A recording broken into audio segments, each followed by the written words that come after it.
자, 오늘 읽은 말씀은 하나님께서 옛날에 들려주신 옛날 이야기입니다. 옛날 사람들은 이런 집에 안 살고 큰 성 안에 여러 집이 마을이 있었어요. 그런데 나쁜 사람들이 이 성을 무너뜨리려고 공격해 온다는 소문이 있었어요. 그러니까 어떻게 하겠어요? 그 성에 사는 사람들 중에 한 사람을 파수꾼으로 세웠어요. 파수꾼이 뭔지 아는 사람 있어요? 뭐죠? 파수꾼이? 뭐죠? 네. 맞아요. 밤중에 도둑이 될 수도 있으니까 지키는 사람. 나쁜 사람들이 공격해 올 때 지키는 사람. 그런데 많은 나쁜 사람들이 적들이 올 수 있으니까 이 파수꾼은 뭘 하라 했냐면 나팔을 하나 가지고 있으라 그랬어요. 그래서 적들이 오면은 빠바바바 빠바바 이렇게 하고 나팔을 불도록 했어요. 근데 진짜 밤이 돼가는데 적들이 침략해 오는 거예요. 그래서 빠바바바바 나팔을 불었어요. 그러면 어떻게 되죠? 그 성 안에 있는 사람들은 그렇죠. 우선은 몸이 약한 사람이나 어린이, 여성들은 안전한 곳으로 숨고 남자들은 칼과 창을 들고 나와서 싸워야 되잖아요. 근데 나팔 소리가 울렸는데도 그 성에 있는 사람들이 또 울리네. 아이 시끄러워 하면서 싸우러 나가지도 않고 또 약한 사람이 숨지도 않았어요. 그러니까 적들이 와가지고 이 성에 있는 사람들을 죽여버렸어요. 누구 책임이에요? 파수꾼 책임이에요? 성 안에 살던 사람들 책임이에요? 성 안에 살던 사람 책임이죠. 그런데 이런 경우도 있는 거예요. 파수꾼이 적들이 오면 나팔을 불어야 되는데도 불지 않았어요. 사람들이 나팔 불어봤자 듣지도 않을 텐데 뭐. 그러니까 성 안에 있는 사람은 평안한 줄 알았는데 적들이 와가지고 성 안에 있는 사람들을 죽였어요. 누구 책임이죠? 이번에는 파수꾼의 책임이에요. 이야기를 딱 하나님께 해준 다음에 에스겔에게 선지자에게 말했어요. 에스겔아, 너는 내가 백성 위에 파수꾼으로 세웠다. 그러니까 선지자 에스겔이 파수꾼이니까 뭘 해야 되는 거예요? 백성들은 죄를 짓고 있는 거예요. 그래서 선지자는 여러분이 죄를 짓고 있습니다. 죄에 대한 하나님의 심판이 있습니다. 하나님의 심판은 마치 적들이 오는 것처럼 무서운 거예요. 심판하시면. 에스겔아, 심판의 말씀을 전해라 이렇게 했는데 만약에 선지자가 심판의 말씀을 전했는데 백성들이 회개하지 않으면 하나님께서 심판하시는 거예요. 에스겔이 선지자가 하나님 말씀을 전하는데도 사람들이 듣지 않아서 하나님의 벌을 받으면 누구 책임이죠? 선지자의 책임은 아니죠. 그 안에 있는 백성들의 책임입니다. 만약 선지자가 나팔을 불지 않았다면 선지자는 하나님의 벌을 받을 것입니다. 자, 지금 파수꾼은 누구일까요? 우리 교회에서 파수꾼 역할을 한 사람은 누가 파수꾼이겠어요? 사람들이 죄를 지으면 누구요? 저요. 맞아요. 여러분이 파수꾼이고 또 하나 우리 교회를 대표하는 파수꾼은 어떻게 하고 있어요? 창과 칼이 없죠. 그러니까 비우고 창과 칼을 가지고 싸우는 게 아니라 회개해야 되는 거예요.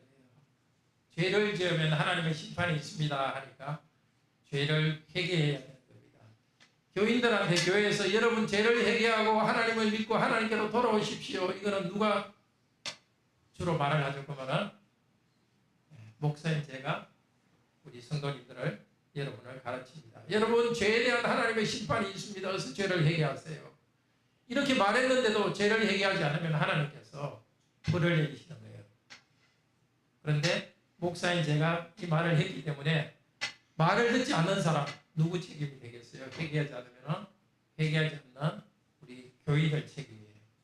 근데 목사님이 하나님 벌을 받습니다. 회개하십시오. 이 말을 안 해서 성도들이 회개하지 않고 하나님께서 벌을 내리신다. 그러면 누구 책임이죠? 목사의 책임인 거죠. 그런데 여러분 모두는 설교 말씀 잘 듣고 그대로 순종해야 되지만 여러분도 파수꾼이에요. 아까 우리 해나가 잘 이야기했어요. 여러분 모두도 파수꾼이에요. 믿지 않는 친구들한테 파수꾼입니다. 하나님을 모르는 사람들, 친구들한테 하나님을 소개해주고, 여러분이 죄를 친구야 내가 죄를 지으면 하나님의 심판이 있어 말해주고, 예수님을 믿으면 하나님의 심판이 없이 하나님의 사랑을 받아, 이렇게 여러분이 말해주는 파수꾼이에요. 그러니까 우리 모두가 파수꾼의 이야기를 잘 듣고 하나님께 순종해요. 파수꾼은 목사도 파수꾼이지만 여러분 집에서 성경 읽는 게 있죠. 성경 말씀이 파수꾼이에요. 성경 말씀을 따라서 잘 순종하고 하나님께 회개해요. 여러분이 파수꾼으로 친구들한테 전도하도록 해요. 계속해서 하나님 말씀 들읍시다. 들어갑시다.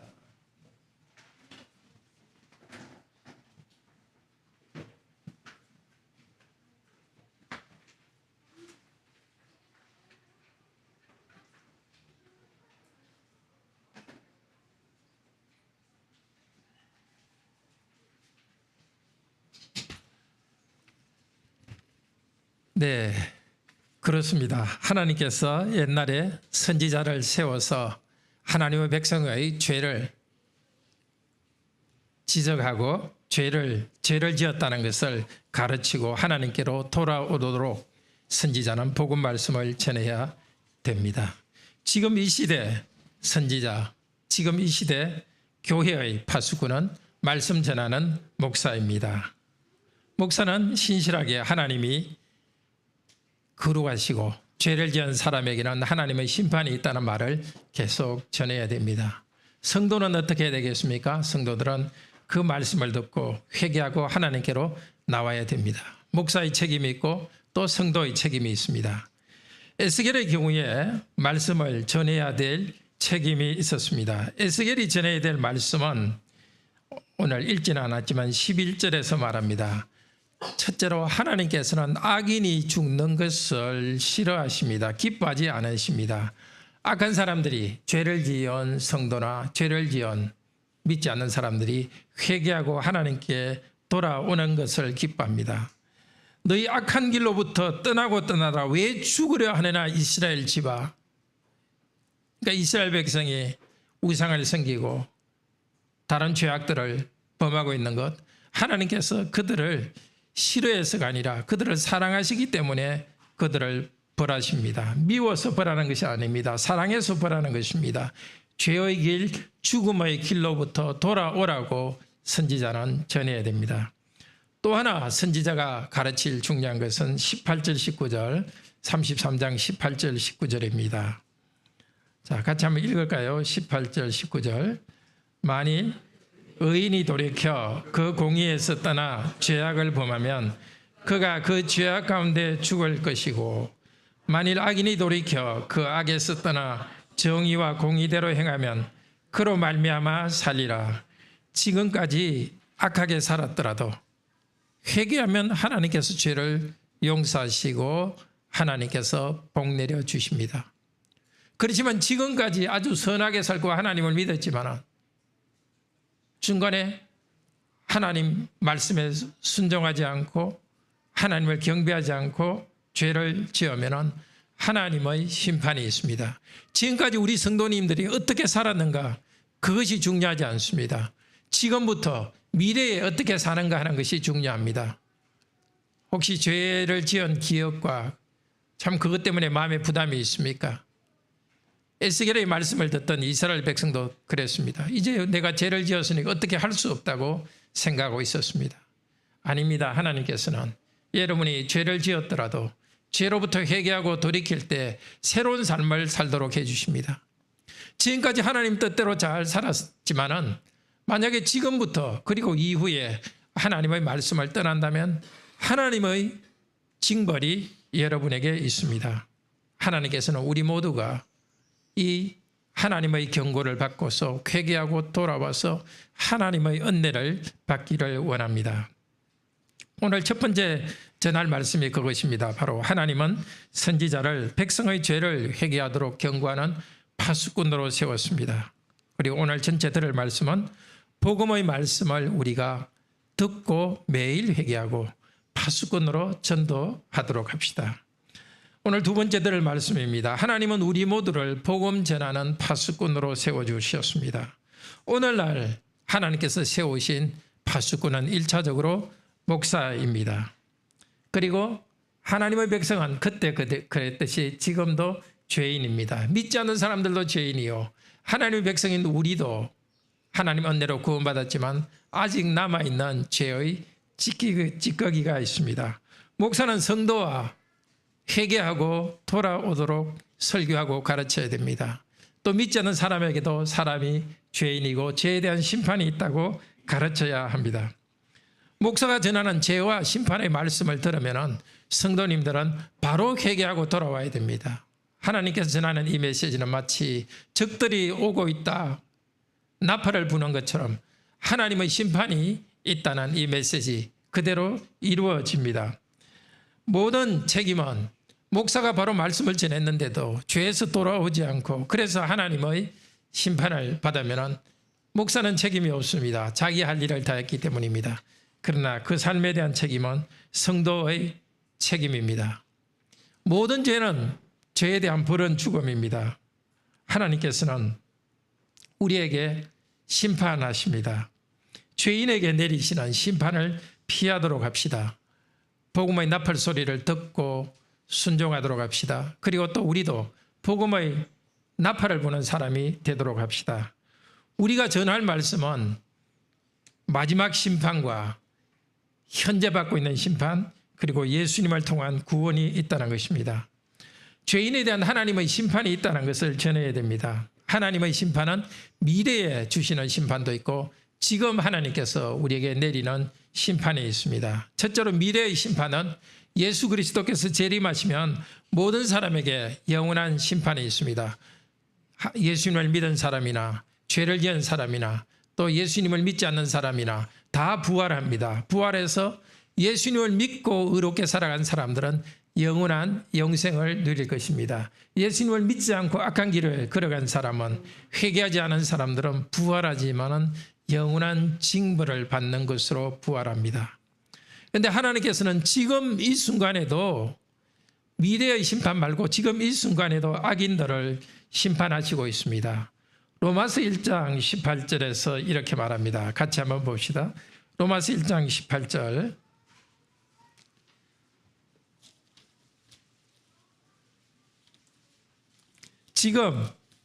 지금 죄인들에 대한 지금 심판이 있습니다. 로마서 1장 18절입니다.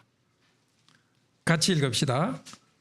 하나님의 진노가 불의로 진리를 막는 사람들의 모든 경건하지 않음과 불의에 대하여 하늘로부터 나타나나니.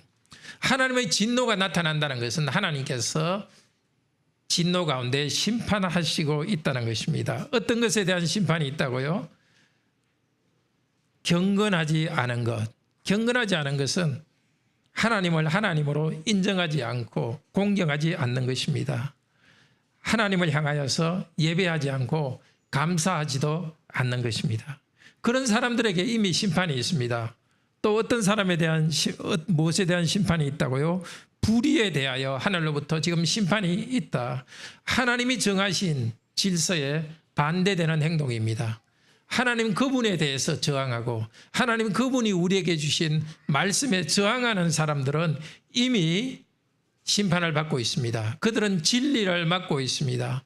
하나님께 경배하고 하나님 뜻대로 살아가는 것이 진리인데 그것을 배우지도 않고 배웠다 하더라도 그대로 순종하지 않고 있습니다. 그들에 대해서 하나님께서 지금 심판하고 있습니다. 어떻게 심판하고 있는지 지금 내리는 심판을 내버려 두신다는 말로서 표현합니다. 로마서 1장 24절, 26절, 28절에 반복되는 세 단어가 있습니다. 내버려 둔다는 것입니다. 어떻게 해요? 사람들이 하나님을 인정하지 않고 이 땅에 있는 어떤 것들, 이 땅에 있는 물질이나 명예나 인정, 쾌락 그런 것들을 하나님처럼 높이고 하나님을 인정하지 않기 때문에 하나님께서 내버려 둡니다. 내버려 두니까 어떻게 된다고 24절에서는요. 그들의 마음의 정욕대로 더러운 가운데 내버려 두었습니다. 그렇게 하기 때문에 사람들이 음행을 행하게 됩니다. 26절에서도 하나님께서 그들을 부끄러운 욕심에 내버려 두었습니다. 그 결과로서 음욕이 불타올라서 음행을 하고 동성애 행위도 합니다. 또 28절에는 죄인들이 마음에 하나님 두기를 싫어하므로 하나님께서 그들을 상실한 마음에 내버려 두었다고 합니다. 즉 부패한 마음 상태로 내버려 두었습니다. 부패한 마음 그 상태로 내버려 두니까 결과적으로 어떤 일이 있느냐? 로마서 1장 29절 31절에서 말합니다. 서로 시기 질투합니다. 얼마나 추한 인생입니까? 실제로 사람을 죽이는 살인, 서로 싸우는 분쟁, 사기, 악독, 비방하는 것, 교만, 자기 자랑, 부모를 거역하는 것, 무정하고 무자비한 일을 하고 있습니다. 이런 죄를 짓고 있도록 내버려 두는 것 자체가 심판입니다. 마지막 큰 심판의 날을 기다리고 있습니다. 이렇게 죄를 지으면 하나님의 생명에 참여할 수 없기 때문에 인생이 허무하고 의미 없이 인생을 그냥 흘러보내도록 내버려 두는 그 징벌을 받고 있습니다. 이런 악을 행하면 신의 심판이 있다 하는 것을 믿지 않는 사람도 어렴풋이는 압니다. 윤리적인 그런 사람 마음속에 윤리와 양심을 두셔서 그것을 느끼도록 합니다. 그것을 느끼는데도 하나님의 심판이 있다는 것을 느끼면서도 회개하지 않고 악한 일을 계속합니다. 하나님을 믿지 않은 모든 사람들은 이 악한 가운데 그대로 행하는 것입니다. 목사인 제가 파수꾼 역할을 정말 잘했는가 돌아보면 부족한 점이 많습니다. 성도가 잘못하는 것, 죄를 지적하면 혹시 마음이 상하면 어떻게 하는가? 그렇지 않아도 힘들게 살아가고 있는데 또 죄의 문제를 지적하면 그것이 부담이 되어서 힘들게 하는 것이 아닌가? 그 죄를 회개하라는 메시지를 전할 때는 항상 인간적으로 그런 망설임이 있다는 것을 고백드립니다. 목사가 성도들의 마음 상태, 어려움을 공감하는 것은 좋은 일입니다. 그렇지만 죄 가운데 살아가는 것 그 자체가 어느 것보다도 큰 고통이요 불행이지 않습니까? 건강이 나쁜 것, 경제적으로 힘든 것보다도 죄 가운데 있으면서 의미 없이 인생을 보내고 양심의 고통 가운데 있는 것이 더 괴로운 일 아닙니까? 목사는 지혜롭게 사랑을 가지고 성도들의 죄를 지적해주고 거기서 돌아오도록 인도해 주어야 됩니다. 제가 그렇게 되도록 우리 성도님께서 기도해 주시기를 바랍니다. 하나님, 저희 교회 목사님이 내가 죄를 지었을 때 죄가 있다고 말해주는 정직과 담대함을 주시옵소서 하고 기도해 주시기를 바랍니다. 저는 오늘 파수꾼으로서 우리 성도님들께 경고의 나팔을 울려드립니다. 이런 일을 하면 죽음이 있습니다. 주일 예배에 빠지지 마십시오. 하나님을 경배하고 절하는 일, 그것을 계속하도록 하십시오. 서로 시기하고 미워하는 일들을 그만둡시다. 자기 자랑, 교만, 자기를 높이는 일을 그만두도록 합시다. 특별히 청년 여러분들께 권고드립니다. 이 시대의 우리 시대의 음행, 우리 시대의 그 음행이 음란과 관련된 문화에 자기를 굴복시키지 말도록 합시다. 음행하는 영화나 넷플릭스, 18세 이하 관람 불가 그런 영화는 시청하지 않는 것이 좋겠습니다. 여러분이 그 영상이 남아서 여러분의 영혼이 더러워져서는 안 됩니다. 죄는 이 땅에서 사람이 살아가면서 누려야 될 의미 있는 인생을 뺏어갑니다.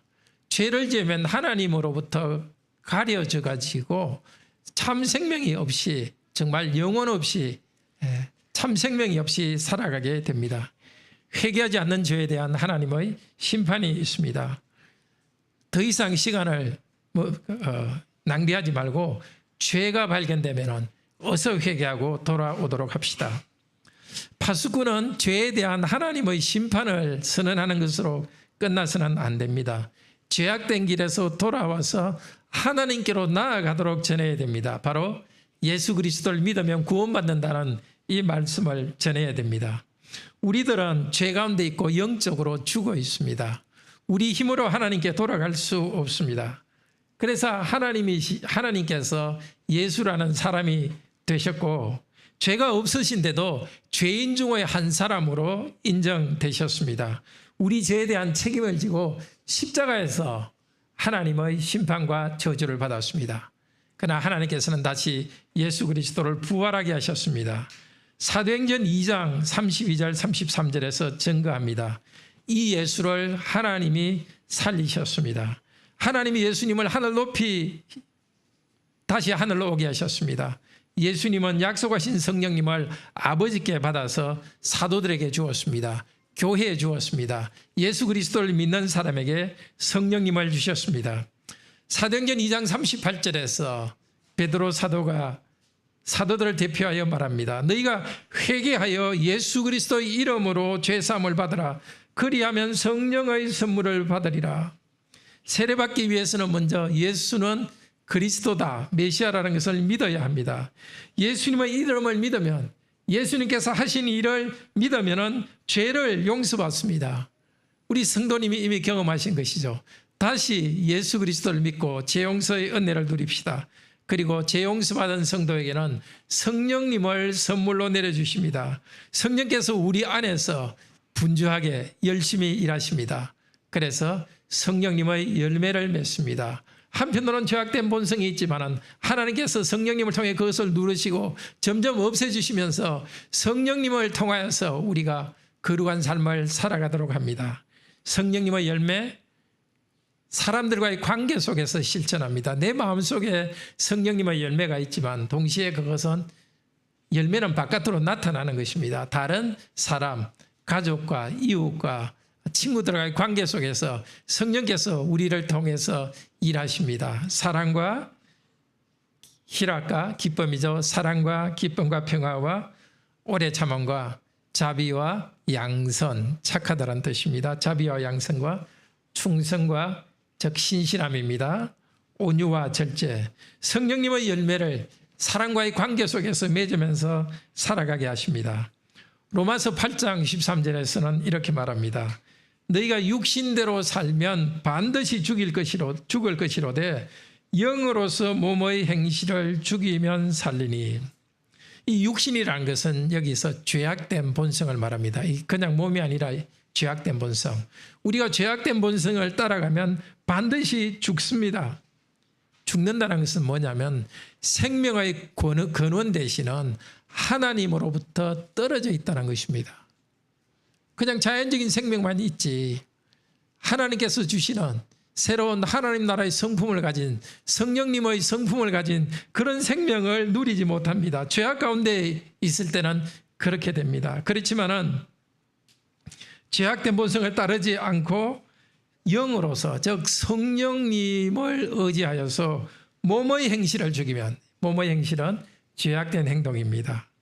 우리는 성령님의 일하심을 의지하여서 죄악된 본성을 누르고 이길 수 있습니다. 그것을 계속 누릴 수 있습니다. 죄악된 본성을 벗어나서 성령님이 주시는 새로운 의지와 힘으로 거룩한 삶을 살아가게 하십니다. 성령께서 이렇게 하실 때 우리는 순종하여서 죄악된 우리 자신을 부인하도록 합시다.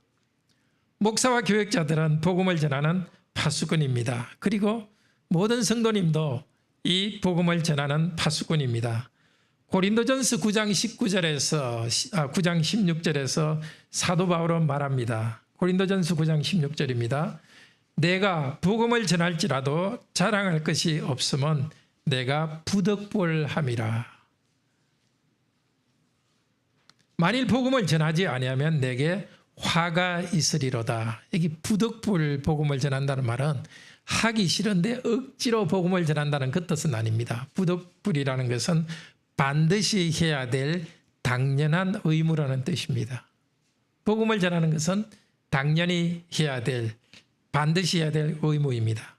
그러니까 해야 될 일인데 복음을 전한다고 자랑할 것이 없습니다. 복음을 전하지 않으면 화가 있으리라. 하나님의 징벌이 있으리라고 합니다. 왜냐하면 파수꾼이니까. 파수꾼이 복음의 나팔을 불지 않으면 주위 사람들이 하나님의 심판 가운데 있도록 내버려 두는 것이고 그에 대한 책임을 하나님께서 우리에게 물으십니다. 우리 모두도 부득불 복음을 전해야 합니다.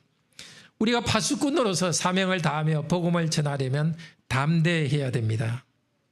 첫째로 핍박을 받아도 견디며 복음의 나팔을 부는 것이 담대함입니다. 초대교회의 사도들은 핍박을 받으면서도 담대히 복음을 전했습니다. 사도행전 4장 18절을 보실까요? 신약 192페이지입니다. 이스라엘의 국회인 사네드린 공회가 있었습니다. 이스라엘의 국회 대제사장들 또 바리새인들이 사두개인들이 국회의원이었습니다. 그 사람들이 사도들을 불러서 4장 18절 불러서 경고하여 도무지 예수의 이름으로 말하지도 말고 가르치지도 말라고 금했습니다. 그때 사도들은 뭐라고 말했습니까? 하나님 앞에서 너희 말 듣는 것과 하나님 말씀 듣는 것 어느 것이 옳은지 판단해 보아라. 우리는 보고 들은 것을 말하지 않을 수 없다 하면서 너희들 말 듣는 것보다 하나님 말씀 듣는 것이 중요하다 하면서 계속 복음을 전하겠다고 합니다. 한 장 넘겨서 사도행전 5장 40절에서도 사네드린 공회는 예수님의 이름으로 전도하지 말라고 하면서 채찍으로 때리고 놓아주었습니다. 그때 채찍 맞으면 피가 날 정도로 그거는 아주 가혹한 형벌입니다. 채찍을 때리고 놓아주었는데 사도들은 뭐라고 합니까? 아이고 무서워라. 앞으로는 복음을 전해야지 않아야 되겠다 하는 것이 아니라 41절에 보면 5장 41절에 사도들은 그 이름을 위하여 즉 예수 그리스도 이름을 위하여 능욕받는 일에 핍박받는 일에 합당한 자로서 여기심을 기뻐하면서 공회 앞을 떠났습니다. 하나님 감사합니다. 다른 일도 아니고 우리 예수 그리스도의 복음을 전하는 이 귀한 일을 위해서 그것 때문에 내가 핍박받도록 해주신 것 그런 자격이 있다고 인정해 주신 것 감사합니다 하며 공회 앞을 떠났고 그들은 계속해서 성전에서 개인 집에서 예수는 그리스도라는 복음 말씀을 가르쳤습니다. 복음 말씀을 전했습니다. 올해 들어서 저희 수요일마다 저희 교육자들이 이 근처에서 거리에서 전도하고 있고 또 몇 성도들도 참여하고 있습니다. 전도지를 나눠주면 한 절반 정도의 사람들이 전도지를 받습니다. 부드럽게 거절하는 사람도 있습니다. 물론 아주 기뻐하면서 그 전도지를 받아가는 사람도 있습니다. 어떤 사람들은 아주 귀찮아하고 불쾌한 모습으로 지나갑니다. 때로는 손으로 우리 손을 탁 치면서 지나가기도 합니다. 큰 핍박은 아니지만 작은 핍박을 당하면서 복음을 전하고 있습니다. 그런데 받든지 안 받든지 우리는 복음을 전하려고 합니다. 하나님이 주신 기쁜 소식입니다 하고 전단지를 줍니다. 전단지를 안 받고 화내고 가는 사람 뒤에는 오늘도 행복한 날 되십시오 이러면 지나가다가 손을 탁 치고 지나가다 행복한 날 되십시오 하니까 미안해가지고 돌아서서 네 하고 지나간 사람도 있고 그것도 무시하고 지나가기도 합니다. 복음을 전하기 위해서 또 하나 극복해야 될 것은 망설이는 마음을 이겨내는 것입니다. 처음 복음을 전하려면 좀 쑥스러운 생각이 듭니다. 그리고 용기가 나지 않을 수 있습니다. 그렇지만 파수꾼은 적들이 오고 있고 적들이 오고 있는 것처럼 하나님의 심판이 가까이 있는데 이 심각한 일에 대해서 부끄러워할 일이 없고 담대하지 않게 그렇게 쑥스러워할 이유가 없습니다. 그럴 틈이 없습니다. 죽고 사는 문제인데 부끄럽게 생각할 이유가 없습니다. 성령님을 의지하여서 그냥 나눠줍니다. 이런 생각이 들 수도 있습니다. 이 사람에게 전도해봤자 믿지도 않을 텐데 저 사람은 저런 사람에게 복음을 전달하는 것은 낭비다. 그렇게 생각할 수도 있습니다. 그런데 복음을 듣는 사람에 대해서 판단하는 것은 우리 몫이 아닙니다. 우리는 전하는 일, 우리가 해야 될 일을 하면 됩니다. 듣든지 안 듣든지 복음은 전해야 될 것입니다. 만일 우리가 복음을 전하지 않아서 그들이 죄 가운데 계속 살면서 멸망한다면 복음을 전하지 않는 그 대가를 하나님께서 우리에게 찾으시겠다고 합니다. 정말 두려운 일입니다. 파수꾼으로서 복음을 전하기 위해서는 다음을 하면 됩니다. 첫째로 평소의 삶에서 항상 예수 그리스도의 복음의 빛을 사람들에게 행동으로 비추어 주어야 되겠습니다. 예수님께서는 우리를 세상의 빛과 소금으로 삼아 주셨습니다. 하나님 말씀에 순종하며 사람들에게 섬기며 살아가는 우리의 모습을 통해서 복음의 빛이 전해집니다. 우리가 있기 때문에 내 직장, 내가 다니는 학교에는 죄가 크게 번성하지 않고 소금으로서 우리가 있기 때문에 내가 있는 조직과 공동체를 부패하지 않도록 만들어줍니다. 묵묵히 하나님 뜻대로 살아가는 그 자체가 복음전도입니다. 그런 점에서 우리 성도님들 지금까지 전도지를 나눠주며 전도하지 않았더라도 계속 전도해 오셨습니다. 앞으로도 계속해서 조금 사람들에게 손해보는 것 기쁘게 감당합시다. 사도들은 복음을 위해서 매를 맞는데 자격이 있다고 인정받은 것을 감사했는데 우리는 조금 손해본 것 가지고 너무 억울해하지 말고 오히려 하나님께 감사하고 어디든지 우리는 사랑하고 주고 오히려 섬기는 위치에 있도록 합시다. 둘째로 당연히 입으로 복음을 나눕시다. 입으로 복음을 전하기 위해서 제일 먼저 할 일은 기도하는 것입니다.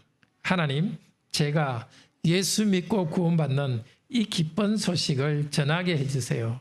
기도는 우리를 변화시킵니다. 다른 사람을 변화시키기 전에 모든 기도는 우리를 변화시킵니다. 좀 쑥스러워하던 내 자신을 담대하게 성령께서 만들어 주실 것입니다. 이 시간 아니면 오늘 중으로 기도하시면서 한 명의 대상자를 정하시면 좋겠습니다. 누구누구를 전도하겠습니다 하고 정할 수 있으면 좋겠습니다. 그리고 매일 잠깐이라도 그 사람들을 위해서 기도합시다. 복음 전할 지혜를 주시도록 기도합시다. 저는 새벽마다 기도할 때마다 우리 성도님들을 가정별로 가나다 순으로 해서 끝까지 이렇게 쭉 전도합니다. 최근에 김나영 우리 자매가 우리 교회 등록했으니까 앞쪽에 원래는 김경미 자매 앞에 그 다음에는 민수 형제가 들어가야 되는데 니은이 들어왔기 때문에 지금은 이제 그쪽으로 넣습니다. 그리고 유지선 자매는 유혜신보다 앞이니까 바로 앞에 넣습니다. 계속해서 퍼즐을 맞추듯이 우리 성도님들을 위해서 기도하는데 처음 오신 분들은 간혹 받들을 때도 있지만 기도 끝날 때 되면 다시 생각이 나가지고 가나다 순을 무시하고 뒤로 돌아가서 전도합니다. 이렇게 성도들을 위해서 한 분 한 분 기도할 때에 자기도 모르게 성도님에 대한 사랑이 이렇게 생기는 것을 경험합니다. 그리고 이 기도하다 보면 하나님께서 이 성도 지금 신방해야 될 때다 그런 그 마음을 일으켜 주셔서 이게 신방을 가보면 정말 하나님께서 목사의 방문이 필요한 그런 것으로 인도해 주시는 것을 경험합니다. 우리 성도님도 어떤 한 사람을 두고서 기도하면 자연적으로 사랑이 생기는 것을 느낄 것입니다. 그리고 기도는 지혜를 주십니다. 어떻게 접근할지에 대한 지혜를 하나님께서 주실 것입니다. 자, 우리의 삶을 통해서 우리의 입을 통해서 기도하기 위해서 전도하기 위해서 기도하도록 합시다. 그리고 세 번째는 모든 사람들과 관계를 맺을 때에 이 사람들은 내가 전도해야 될 사람이라는 생각을 버리지 맙시다. 이 생각은 제가 김정은 장로님으로부터 들었는데요. 장로님과 같이 신방을 갔는데 그렇게 성도님을 권면하시더라고요. 형제님, 자매님, 그 사람도 내가 전도할 대상이라고 생각하시면서 부드러운 마음을 가지시고 평소에도 관계를 그렇게 맺으십시오. 그렇게 말씀하시는데 참 지혜로운 말씀이다. 정말 특히 직장에서나 어디서나 관계에 어려움이 있는 사람들, 나를 불편하게 하는 사람이 있을 때는 이 사람도 내가 전도해야 될 대상이다 생각하시면서 자기를 굽히고 섬기고 부드럽게 대해 주시기를 바랍니다. 혹시 수요일 오전 11시 40분에 시간이 되시면 교회로 오십시오. 교회 주위 거리에서 함께 전도지를 나눠주고 요즘은 전도 금빵을 나눠주고 있습니다. 오늘 집으로 가실 때 전도지와 전도 금빵 몇 개를 가져가십시오. 물론 하나는 여러분이 드셔도 좋습니다. 전도지를 읽어보시고 또 금빵도 드셔보시고 전도 대상자에게 그것을 나누어 주시기를 바랍니다. 형제자매 여러분, 우리는 이 교회의 강단에서 선포되는 그 말씀을 파수꾼이 전하는, 하나님이 세우신 파수꾼이 전하는 메시지로 알고서 하나하나 그대로 순종합시다. 특히 나 자신의 죄를 돌아보며 회개하도록 합시다. 또 우리가 개인적으로 말씀을 읽을 때 하나님께서 내 마음속에 뭔가 찔림이 있도록 일으키는 생각이 있습니다. 그 말씀에 순종하여 회개하며 살아가도록 합시다. 그리고 우리 모두 주위 사람들에게 파수꾼의 역할을 잘 할 수 있도록 합시다. 모든 사람은 죄인이고 죄에 대한 하나님의 심판을 이미 받고 있습니다. 다른 심판을 받고 있는 게 아니라 그 죄 가운데 있다는 것 자체가 이미 심판을 받고 있습니다. 심판을 피하는 방법은 오직 예수 그리스도를 믿는 것이라고 전도합시다. 복음을 전도함으로써 우리의 말을 듣는 사람과 우리 자신이 하나님 안에서 참된 생명을 누리게 될 것입니다. 우리 다 같이 하나님 은혜 감사하면서 찬송합시다.